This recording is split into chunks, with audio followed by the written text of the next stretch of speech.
आज मैं मेरी फ्रेंड्स की शादी में गई हुई थी, तभी मेरे पास अच्छा, बैठा अपने लड़का सहेली अचानक रोने के? लग जाता है। क्यों? तुम रो क्यों रहे हो? तुम्हारे सामने क्या जो हुआ? शादी हो रही है वो मेरी गर्लफ्रेंड है। क्या तुम्हारी गर्लफ्रेंड ने क्या तुमसे शादी यार, नहीं की? बर्दाश्त मैं क्या नहीं करूं, हुआ मुझे क्या? मेरी गर्लफ्रेंड ने मुझे धोखा दे दिया है। तुम इतना रो क्यों अच्छा? रहे हो? गर्लफ्रेंड तो कोई और बन जाए। मुझे सभी भी लड़कियां मिला तुम है, जैसी सुंदर कोई नहीं। बात तुम नहीं। देखते जाओ, तुम्हें इससे भी सुंदर गर्लफ्रेंड मिलेगी। अरे सुंदर तो ये भी बहुत है, मुझे इसी को ही पटा लेना चाहिए। अच्छा। अरे एक मिनट रुको, ये अब क्या? इसको तो पटा कर ही रहूंगा।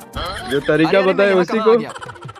आज से तुम मेरे बॉयफ्रेंड हो, जल्दी तैयार हो जाओ, पार्टी में जाना है। हाँ ठीक है। अच्छा, ध्यान से सुनो, आज मेरी वाह। फ्रेंड प्रिया के घर पार्टी है और प्रिया मेरी बहुत ज्यादा इंसल्ट करती है। प्रिंस, तुम मुझे मेरी इंसल्ट होने से बचाओगे। दोस्तों, उसके बाद मैं अच्छा। पार्टी में जाती हूँ। प्रिया, मेरा ये बॉयफ्रेंड। कौन? सभी ध्यान से देखो, जिनी का बॉयफ्रेंड भिखारी जैसा लगता है। अरे ये सब लोग तो मेरी इंसल्ट कर रहे हैं। तुम नहीं जानती प्रिया, मैं भी कंपनी का सीईओ हूँ। अभी पता चल भिखारी जाएगा कि कैसे हमारी भिखा हो कंपनी का गई? CEO कौन है।